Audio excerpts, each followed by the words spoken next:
Americans try to show off their blinks. They show off their yachts, they show off their houses, they show off their girlfriends, and they show off their Rolexes. Really? Yeah. The British don't do that. Okay. What the British do well is understand the problem deep down. Not only do they understand the problem, they share it with the world and say, this is a problem that I have solved. If you have this problem, let's solve it together. So they turn attention into currency. Compared to looking interesting, showing off your bling blings, people are not going to be fooled. Maybe the Americans will, but the British or the Europeans are not going to be fooled by your blings. The African business failure rates are similar to the Silicon Valley. That's not sustainable for the African economy. Indians and Chinese also come and do business in Africa, but they hardly fail. Right.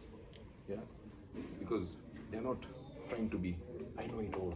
Very true. They go to the community that they're living in. If I came to Rwanda, I went to the people that had been living in Rwanda for 20 years, 30 years, 10 years. What should I do? Where should I base my office?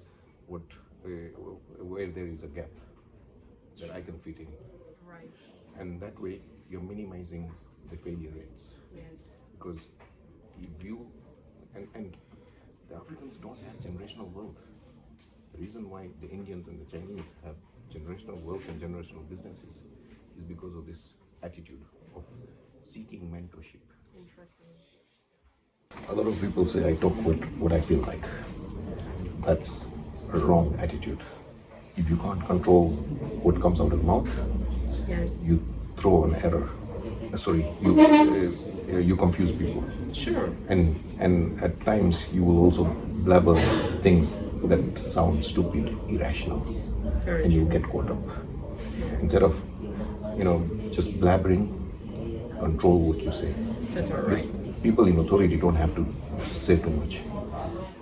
They let other people talk, and then they would put something ambiguous and say,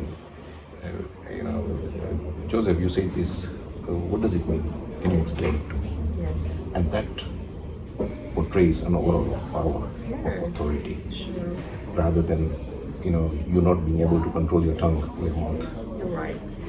That's people who in social context and in business context, people who blabber have no value. Yes. Yeah, people who control what comes out of their mouth and control their mouth portray an aura of power, position, control.